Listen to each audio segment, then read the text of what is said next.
Good evening.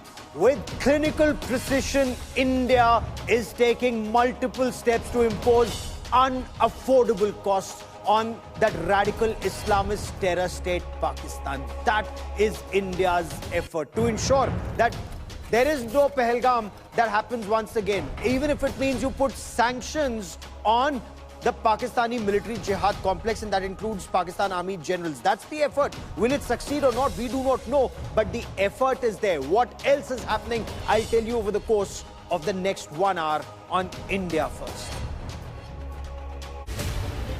Prime Minister chairs key security meets.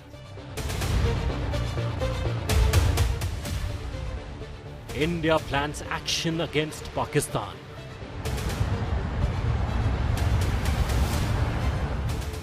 Defense Minister makes intent clear. प्रधानमंत्री मोदी जी के नेतृत्व में जैसा आप चाहते हैं वैसा होकर रहे हैं. All eyes on India's response.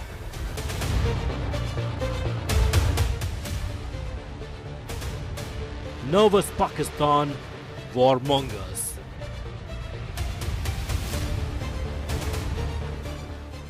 India's Pakistan punishment.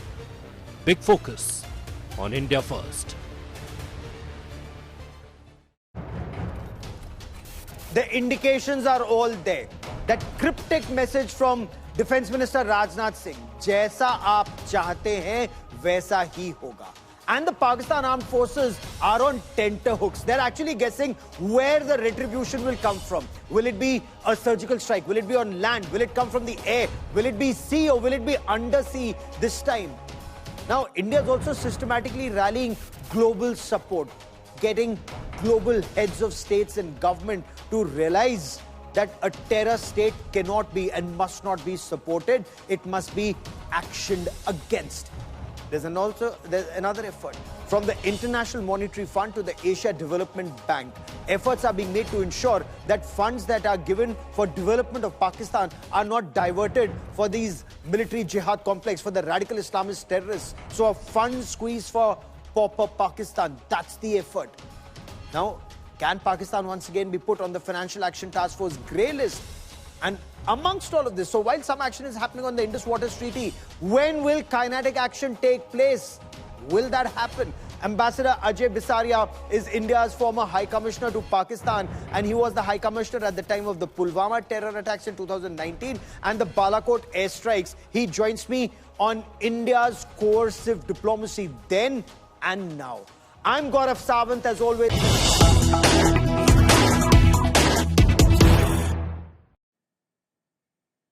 India is also now preparing our civilians.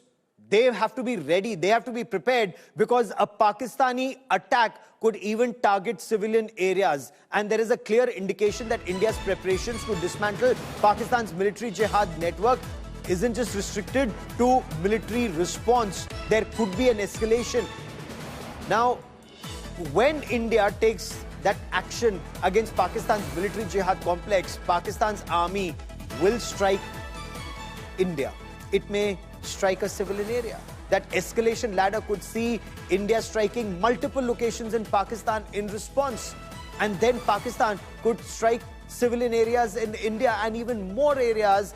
There are, in the military parlance, between 40 and 44 rungs of the escalation ladder. Now, the army has wargamed.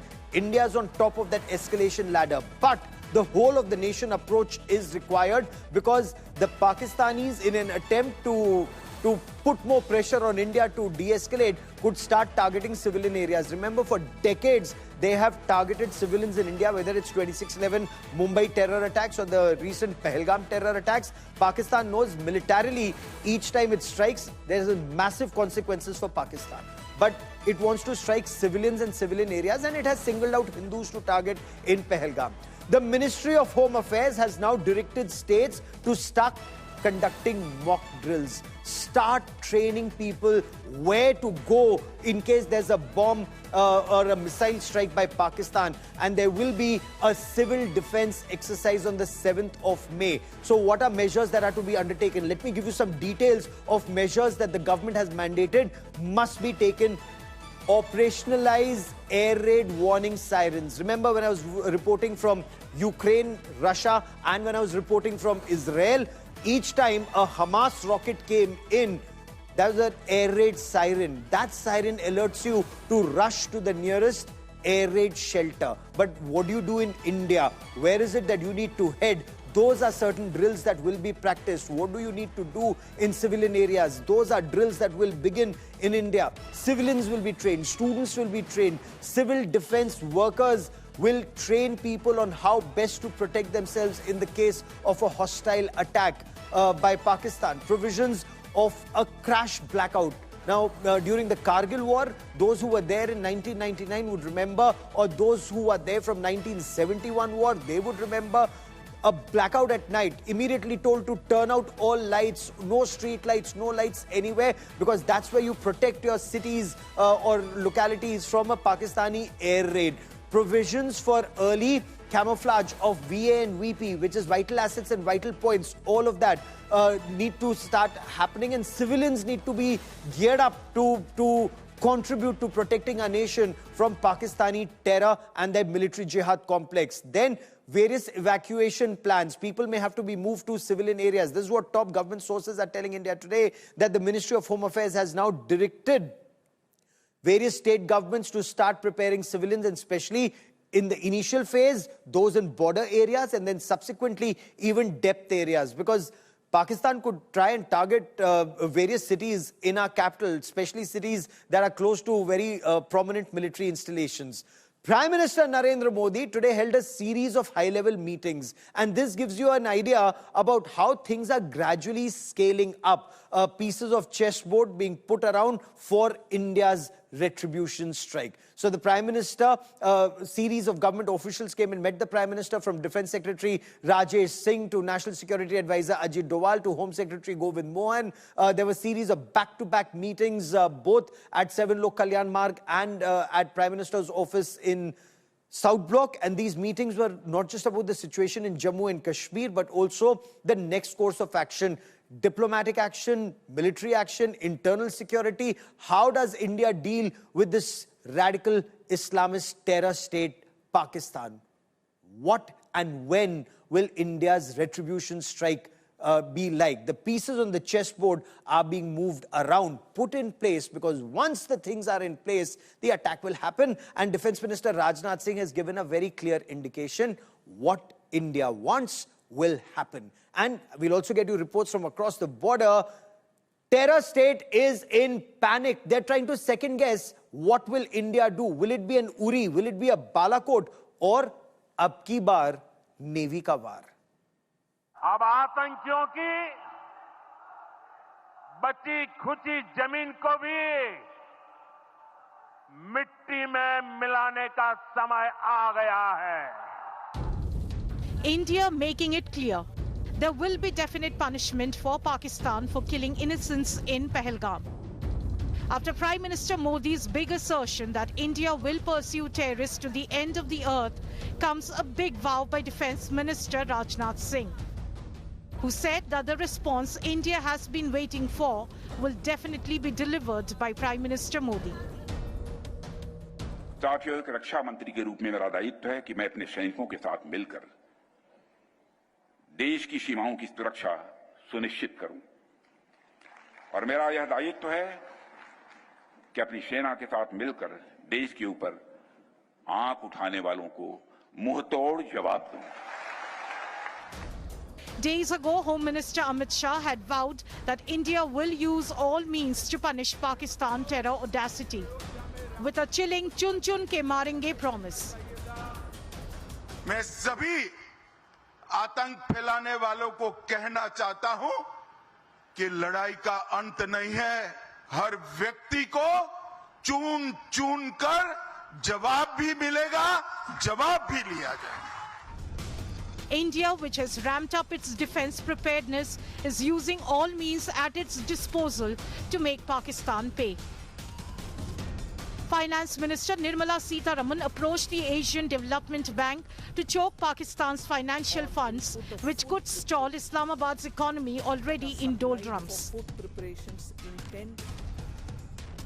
India has also barred Pakistani ships from its ports and banned all imports, including direct trade via Atari border. हमारी जो pharma cost है, अगर हम उससे compare करें पाकिस्तान को कल European union से दवा लेनी पड़ेगी तो उनकी कॉस्ट रफली 4 से 10 गुना बढ़ जाएगी, तो उसका खामियाजा पब्लिक को भुगतना पड़ेगा। दूसरी तरफ हमने देखा, हमने पूरा मेडिकल टूरिज्म भी बंद कर दिया है। बहुत से पाकिस्तान के पेशेंट इंडिया में आते, तो अनफॉर्चुनेटली इस डेवलपमेंट के बाद वो भी नहीं आ पाएंगे। तो पाकिस्तान को बहुत चुनौतियों का सामना करना पड़ेगा। इंडस्ट्री के ऊपर प्रेशर भी आएगा, अगर organic chemical auto component India से नहीं मिलेंगे तो उसके ऊपर भी प्रेशर आएगा। The Indus Waters Treaty is on hold, and India is also stopping water from key dams like Baglihar and Kishanganga. The YouTube handles of Pakistani politicians, including its Prime Minister Shehbaz Sharif and celebs, have been banned under the digital strike. Will India's multi-pronged strikes bring Pakistan on its knees? Bureau Report, India Today.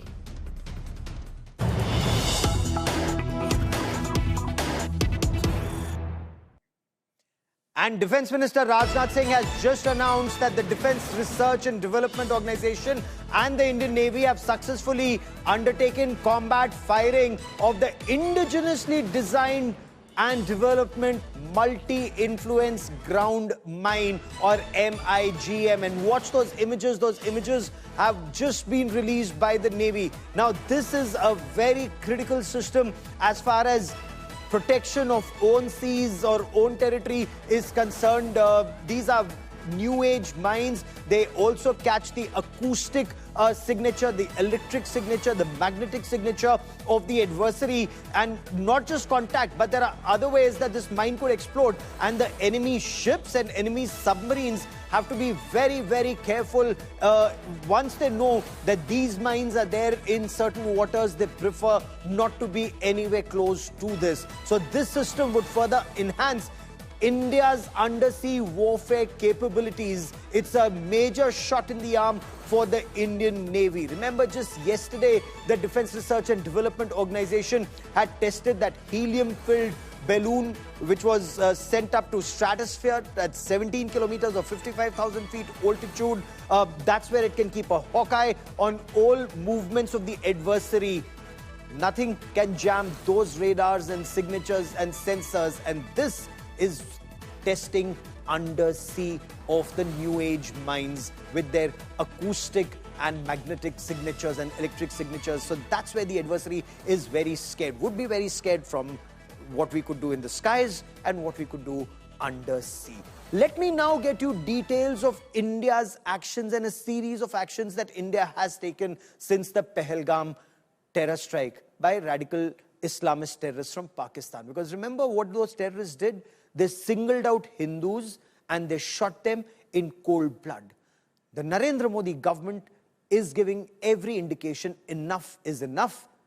Nothing will justify this act of Pakistan, and action will be taken. So the first step that was taken, and I want to begin by talking about the Indus Waters Treaty, that was held in abeyance. Now, it's very crucial because that's a water strike on Pakistan, a water-starved and parched country. It's very bad for Pakistan's Punjab province and Sindh province. So Pakistan will have to choose, do they want good relations with India, an uninterrupted supply of water and a generosity, or they want to continue with that radical Islamist terror and cry to the world bodies where they will not be heard because terror is unacceptable globally. That was step one. Atari border was closed. So people-to-people contact. Those who say that, that spirit of India, Pakistan, bhaichara, and we are the same people. Well, Asim Munir says we are not the same people, and his terrorists are showing that. If Pakistanis also think we are the same people, then they need to mount pressure on Asim Munir. You stop terror in India. But if they suck up to Asim Munir and they, accept every word that he says, then I'm not sure how many Indians would want to have contact with such elements in Pakistan. Not just that. So the number of diplomats in each other's high commissions, it was 110 at one point of time. After Pulwama, it came down to 55. Now it's come down to 30. The posts of the defense attaché, air attaché, naval attaché, and the support staff, they've been annulled. We don't want any more Pakistani spies in our country, ISI officers masquerading as defense attachés. 25th of April, homes of Pakistan-backed terrorists destroyed. No safe havens for terror in Indian territory anymore. 30th of April, India closes airspace to Pakistan International Airlines. 16 YouTube channels blocked. A small but a significant step. This needs to be taken altogether at a different level. On the 2nd of May, India asks IMF to review loans to Pakistan because the money that world gives to Pakistan for development is only going for development of Pakistan's military jihad complex. So Asim Munir is becoming richer, Hafiz Saeed is becoming richer. People of Pakistan are still begging for their next meal. Shahbaz Sharif's official YouTube channel, Pakistan's Prime Minister, of course he's powerless anyways in Pakistan. In Pakistan he's known as boot polish because he lives to serve the army chief. So his YouTube channel has been blocked. 3rd of May, complete ban on all imports from Pakistan. Postal service from Pakistan suspended. Pakistan ships barred from entering Indian ports. Then on the 4th of May, and again, this is a significant step. Chenab water flow through the Baglehar Dam. That's been cut. Chenab, anyway, Satluj, Ravi, Beas, these are eastern rivers for India. Water meant 100% for India. Chenab, Jhelum and Indus, western rivers. 80% water meant for Pakistan, 20% for India. India does not even use that 20%. The effort is to ensure that India utilizes that 20%. Short term, symbolic, medium term, it will hurt Pakistan. And I want to explain India's actions when it comes to Pakistan, especially the Indus Waters Treaty. Remember, analysts in Pakistan and across the world say the treaty that took 9 years to come, negotiations were hectic, the World Bank was the arbiter.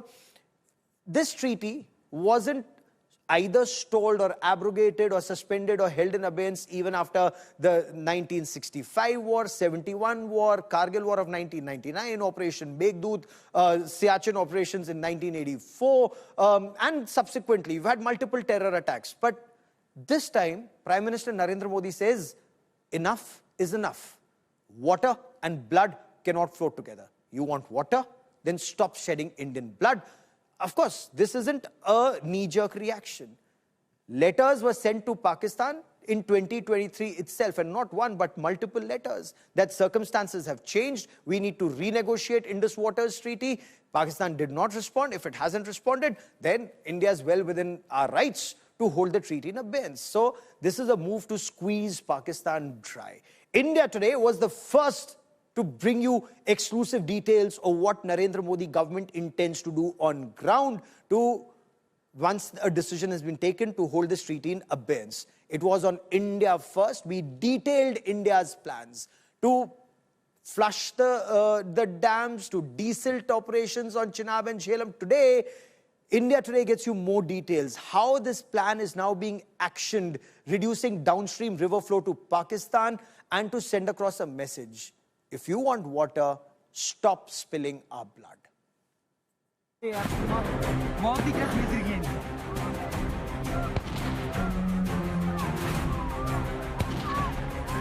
After the recent attack on tourists in Pahalgam by Pakistan's state-sponsored radical Islamist terror, India is striking back.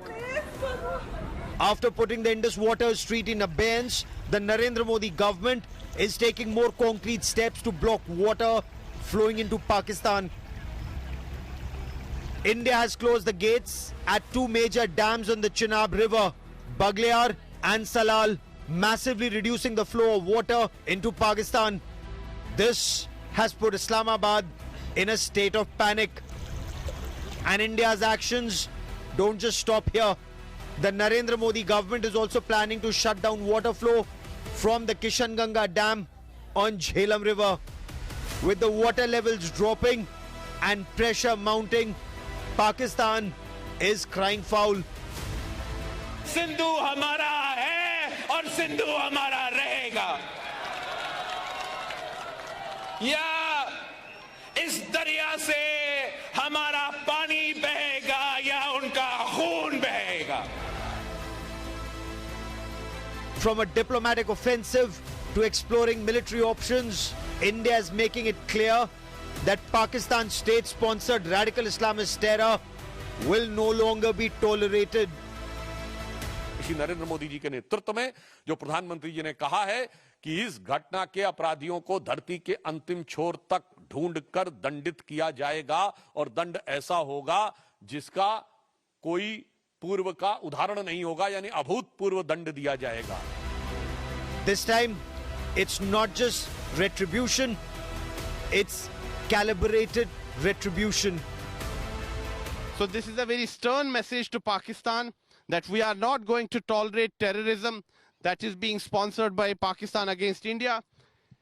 And we can give befitting reply to Pakistan. We can stop water to Pakistan and we can deprive Pakistan of every drop of water of all three western rivers. With video journalist Neeraj Kumar, this is Sunil Bhatt reporting from Akhnur in Jammu and Kashmir for India Today.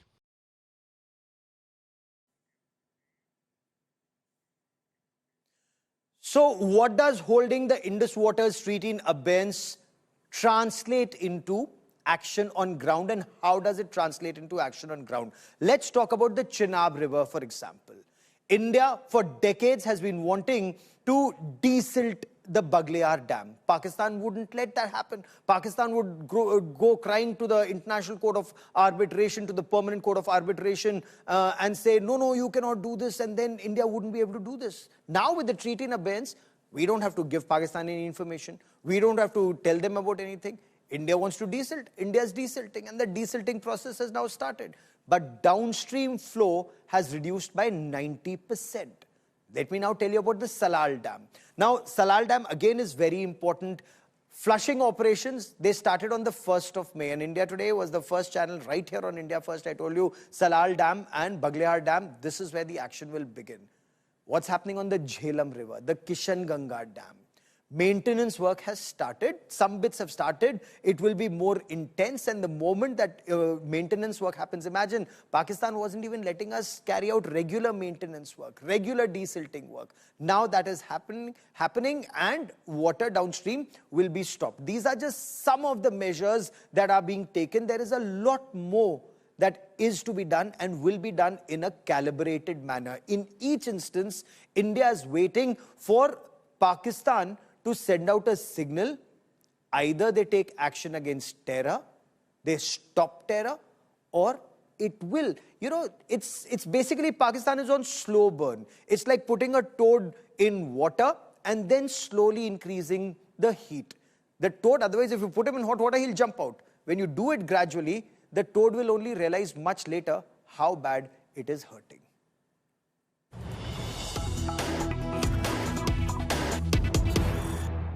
Raksha Mantri Rajnath Singh's cryptic message, what the country wants will happen, is being analyzed very extensively on either side of the border.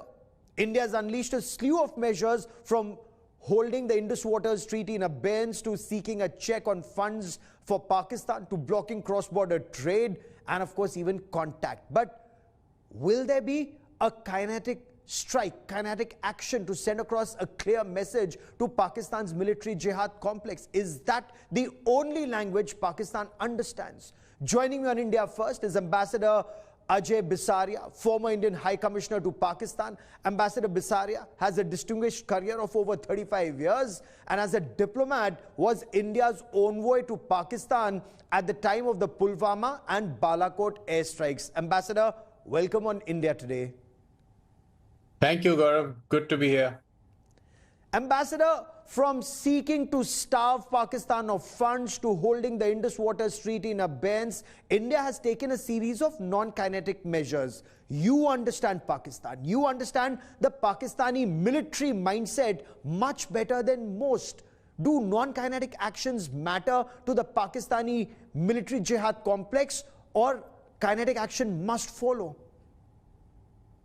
You know, I would make the argument that kinetic operations or kinetic measures are essential. They are a necessary, perhaps not sufficient condition. The non-kinetic measures that India has taken so far are perhaps the most serious non-kinetic measures India has taken against terrorism compared to any other terrorism episode in the past. And particularly the Indus Waters Treaty is a huge step that India has taken. It's already affecting Pakistan. Pakistan has called it an act of war. But in my view, if the objective is to set up deterrence for the next Pahalgam not to happen, it is important to have a kinetic action in the mix to make sure that that deterrence is credible, that deterrence is lasting, and that deterrence specifically targets the Pakistan army. The last time that kinetic action was taken, you were India's High Commissioner to Pakistan. Now, beyond public posturing, what was the impact of Balakot on the Pakistani military mindset? In your book, Anger Management, you've mentioned that 9 missiles were aimed at Pakistan had Wing Commander Abhinandan not been returned immediately. Did coercion work effectively that time? Is that the only language Pakistan understands? And now, 5 years after Balakot, will that coercion have to be scaled up to send across that message? Yes, Gaurav, so a couple of questions here. One, in Balakot, India was dominating that escalation ladder. After the first escalation by Pakistan in Pulwama, India's response got Pakistan by surprise. The Balakot action was like nothing that has been done before. Since 1971, there had been no Indian fighter aircraft that had crossed the international border, and they did this time. So it was a significant step. Pakistan took counter steps the next day. An Indian pilot was down, and then India said that we will escalate unless the pilot is returned. At that point, Pakistan decided that they wanted to de-escalate and they wanted to get out of that situation. The threat of force, the threat of escalatory steps from India was credible, and the situation completely de-escalated at that point. So I think Pakistan, it entered Pakistan's calculus that India would take very firm and very resolute measures in case of any terrorism. And that is why, in my view, this deterrence is held for 6 years. That is why you haven't had a major attack of terrorism for all these years. But suddenly the internal dynamic in Pakistan changed. And despite this high cost that the Pakistan army would have to pay, its army chief decided that he needed to do this, perhaps because a skirmish with India suited him, and to bolster his own position within the army and within Pakistan, which he thought deeply threatened by the deep unpopularity that he has and the army has. So I think there was a different dynamic at play there. But the short point is that Balakot did establish a strong deterrence against terrorism, and it's time to reimpose that. Now, whether that comes with kinetic action or non-kinetic measures or a blend of both, the government of India at this point would be deliberating and would know best. Okay. You read the Pakistani mind quite well. You were there at the time of Pulwama and Balakot. How do you see the reactions that are coming from Pakistan? For example, the information minister goes live at 2 in the morning and he fears that the next attack could take place in 24 to 36 hours. That hasn't happened. Pakistan is reaching out to global capitals, many say, seeking intervention. But at the same time, while it wants to de-escalate, or that's the buzz that we hear, it's also testing missiles. POJK residents are being told to stock up on food. A special session of Pakistan's National Assembly is being called. What does this indicate? Does this indicate panic in Pakistan, or are they also planning for resolute action or response when that resolute action is taken, sir? So I think it reflects certainly a high degree of panic.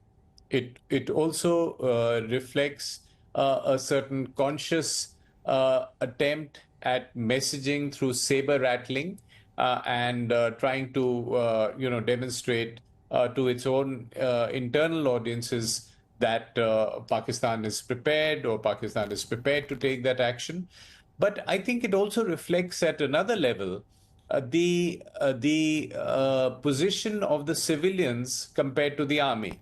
because typically in Pakistan, all through its history, the army takes a bunch of measures keeping the civilians in the dark whenever, even if there's a hybrid regime with the civilians in the mix, and the civilians are then left to defend it and to come up with the best defense possible. They come up with implausible deniability. They come up with some ridiculous theories like saying it's all a false flag operation. So I think the civilians tend to be, floundering in this kind of situation. The messaging is not very clear, and also they are frequently losing their nerve because this constant threat of action that they feel is also something that gets a country on edge. The current Pakistan Army Chief, Asim Munir, he was DGISI at the time of Pulwama. Given his mindset, and many think or say he's a radical Islamist, in your appreciation, is he more willing to go up that escalation ladder, that so-called Ghazi mindset or the Ghazwa-i-Hind mindset that we hear of? And in your appreciation, are we on top of that escalation ladder, even if it means climbing up several notches in the whole of Government of India approach, sir? Absolutely. So, he is, I would say Asim Munir is an opportunistic radical. He wasn't quite a radical when he was DGISI. He was serving under Bajwa. Bajwa was not a radical person, and Bajwa in fact was looking at a Bajwa doctrine which was about a pivot to geoeconomics away from geopolitics, which was somewhat progressive and pragmatic approach. Now here Asim Munir, and if you call this the Munir doctrine is a mix of the Zia doctrine and the Jinnah doctrine. He's trying to regress into Pakistan's past with a complete lack of imagination and trying to define a new sort of defending the army as defending the ideological frontiers of Pakistan, because he's beleaguered and he feels this positioning as a sort of general who's flirting with the right wing and is taking on ideological postures will strengthen his position. But more than that, he probably calculated that a little skirmish with India is what will help him retrieve his reputation, which is mud within the army and which is also very, very poor within the general populace, because the general populace felt that they wanted Imran Khan, they elected Imran Khan, but the army under Asim Munir changed that result and got in the Sharif brothers, and he is probably trying to deal with this situation by doing all that he's doing. I don't think he's, he's an ideological convert from the beginning, but it's a convenient posture to have. But what you say is very significant. It's also very dangerous. If he's a very dangerous cocktail of a Zia doctrine and a Jinnah doctrine, and if he mixed the two, which means he would end up being some kind of a radical Islamist, talking about that Islamic bomb, and he's already talked about this two-nation theory, Hindus being different, Muslims being different.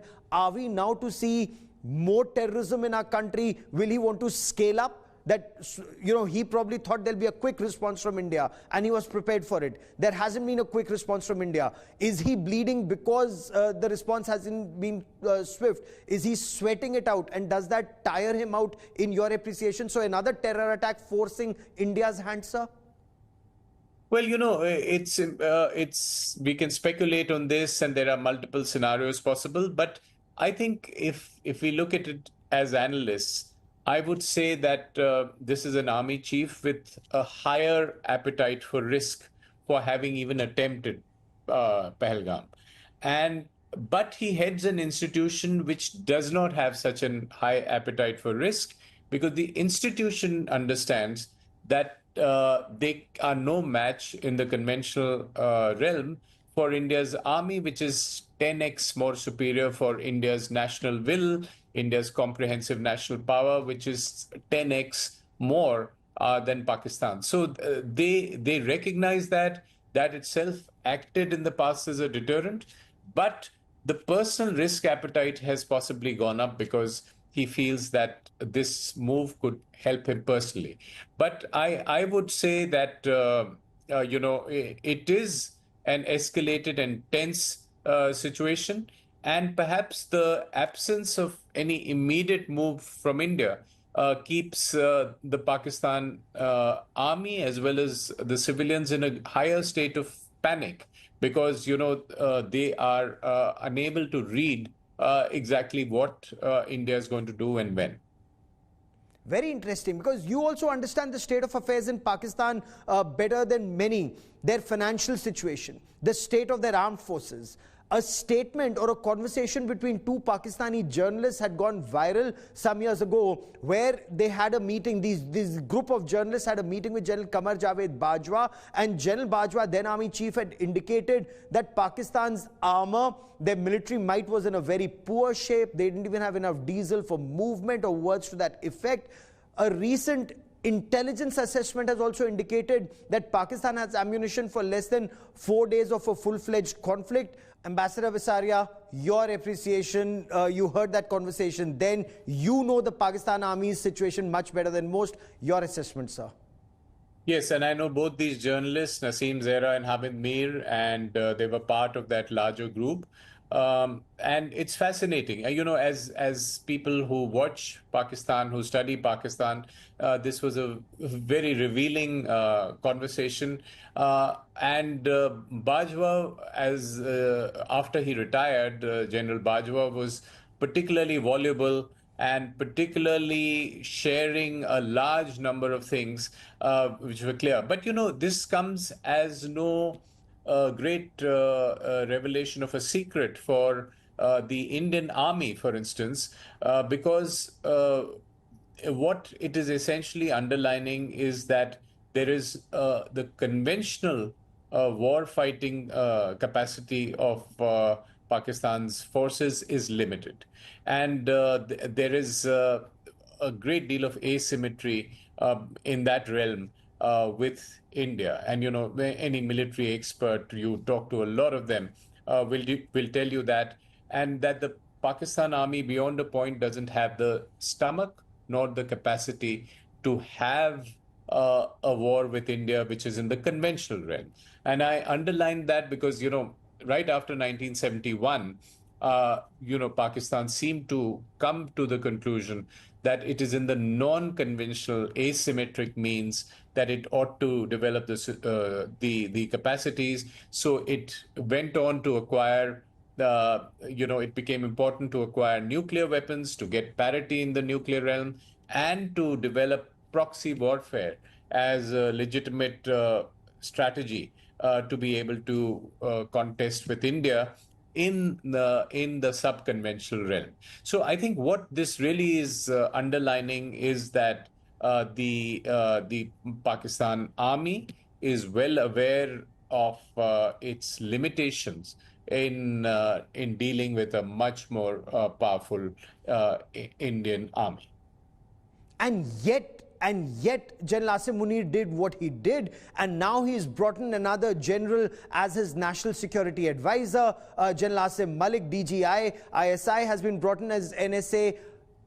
Is the civilian leadership, anyways, which was powerless, have they been completely sidelined? What's the message here? Does he want somebody who's his person to be able to deal with other NSAs across the world? How would you see this?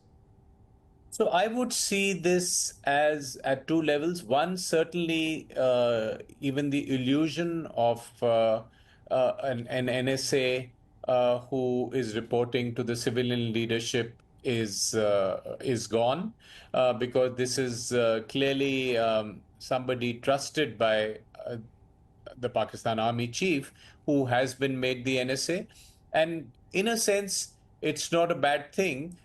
Because what it means is that if this NSA becomes a channel of communication with other NSAs, he will have the ear of Asim Munir. Because, in the past, there have been NSAs who developed into a power center of their own, and one was not very sure how much they were reporting or getting instructions for or delivering the messages of the current army chief, or playing games of their own. So I think what it means is that he is removing all pretenses of any civilian facade here, saying the India relationship and in fact all foreign and security policy is with the Pakistan army. He is in charge of it, and he has his man who becomes a global interlocutor, possibly even with India in a later crisis management or crisis communication situation. And he is basically not trusting the civilians to have any of their people doing any of the talking. So, but there will be a kinetic response. I mean, if their NSA reaches out to ours, to our NSA, and they have a meeting, elsewhere, either in Asia or elsewhere, is that a likelihood? Or again, we are speculating because many in India are saying, yes, we've taken a lot of non-kinetic measures, and I want to specifically come to Indus Waters Treaty in just a moment, but I want to understand a kinetic response will and must follow for that credible deterrence. But if Pakistan responds to that, will we be happy with that situation? Fine, we sent across a message, they will be happy, they were able to do a swift retort of sorts, or will we then escalate it further this time, sir? Gaurav, if you see the sequence of events that took place and the pattern of Indian responses, India's response has been different every time. And right from 2000, you recall 2001, after the parliament attack, we had Operation Parakram. After 2008, we had more diplomacy, arguably not effective enough. And 2016 and 19, we had kinetic action, which set up a paradigm of hot pursuit and set up a paradigm of setting up deterrence through kinetic action. Now, what happens this time? Let's not speculate. Our forces know best what to do. But whether we have kinetic action in the mix or the very powerful move of the Indus Waters Treaty becomes the deterrence, all that will play out over the next few months. And this kinetic action can happen at a place and manner of our choosing, but also a time of our choosing, which means it could happen in the Manekshaw model 9 months after Mrs. Gandhi said, can we do something in 1971? It took 9 months to do it. Or it could it could happen today before dinner, it could happen a week from now, or it could happen in a few months. But there is a certain value in keeping your adversary guessing of when, where, and how your action will come.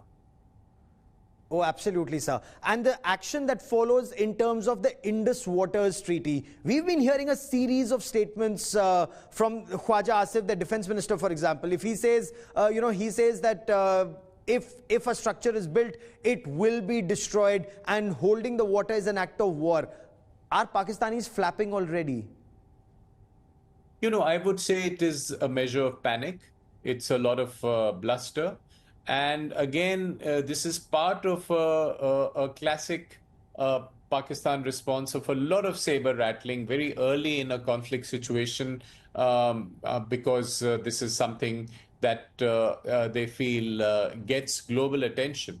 So I think this is, the measures taken so far are very minor. There is what India can do at this point is control the flows. What India can do is withhold the data, but what is very serious from Pakistan's point of view is what India can do in the medium term, and there India now has a strong lever to put pressure on Pakistan to change its behavior because this move itself sets up a certain deterrence. Because what it also says right now is that India has said that we've kept the treaty in abeyance, but there could, if Pakistan changes its behavior, theoretically, there could be a conversation and there could be a calibration of how much that treaty is used for controlling the flow of water.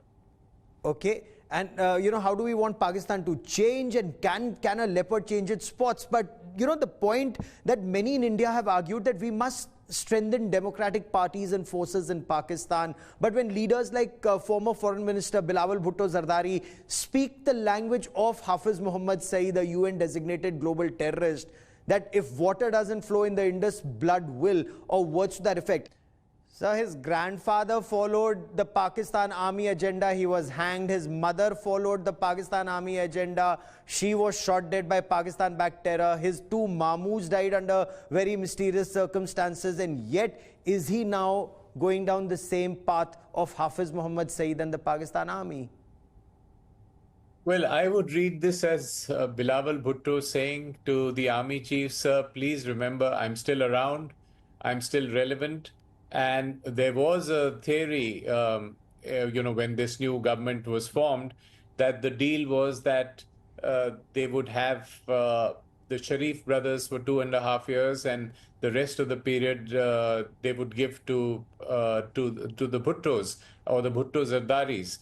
So perhaps he's trying to re-establish his relevance by giving statements which he thinks the army would like to hear, and trying to be, holier than the Pope in trying to ingratiate himself to the army. So I think this is really an internal play, an internal positioning by Bilawal Bhutto in trying to say that he still matters. Okay. So India's trying to rally global opinion against Pakistani military jihad complex. You heard the Russian president, he made a statement today. You've heard what global reaction has been. India is also trying to reach out to ADB and IMF. Is all of that working, or these are efforts from our side, some working, some may take more time to work? I can tell you from my experience of global diplomacy during the time of Pulwama, it made a lot of difference. A lot of it you won't hear of because diplomacy, like an iceberg, is conducted behind closed doors. So you see only the tip of the iceberg, which is the public diplomacy. But a lot of conversations do take place, and there is very little traction for the internal and absurd narrative that Pakistan tries to peddle in its echo chambers. Globally, there are no takers for that narrative. You heard how shocked and surprised and scoffing the global media was of the Pakistan ministers when they go and talk about false flag operations. So the global community understands that there is Pakistan is a source, an epicenter of terrorism, and there will be serious moves and serious conversations by Indian diplomats and multiple others, particularly along with the Americans, on sanctioning some of these military officials, on the IMF loan, on having FATF, Financial Action Task Force-like conditions inserted into the IMF program, because at the end of the day, when Pakistan is involved in this kind of terrorism, it is diverting funds that the global community is giving in good faith for the Pakistan people. The army is diverting these funds for acts of terrorism, and that should shock and surprise the global community. And certainly these are the conversations our diplomats, I'm sure, are having as we speak. So is the best way to teach Pakistani military jihad complex a lesson sanctions against Pakistani generals, be it Asim Munir or that entire military jihad network and perhaps their families? Is that the only way Pakistan, there will be costs imposed on Pakistan, or kinetic action also essential simultaneously? I would say there is a whole menu of options, and it includes sanctions, it includes economic sanctions against terrorists and their backers, which include the army. It includes, the economic coercion methods. It includes diplomatic measures. All of this is and should be on the table, along with possible kinetic responses directed at the terrorists. You would recall in the past, Pakistan used to have a narrative of non-state actors. It would say, yes, they've come from our land, but these are non-state actors. Now they've changed that narrative to false flag operations. So, all those narratives are unconvincing, have very little traction globally, and these other measures therefore become more important. It does become important to have these conversations, and India needs to have them with global partners, and some of them, as and when there is very clear evidence of what these individuals are up to, they will start sticking. There are many, many more questions, and I hope I can get you back on the show very soon as this campaign against Pakistan's state-sponsored radical Islamist terror continues. Ambassador Ajay Bisaria for joining me here on India Today. Many thanks.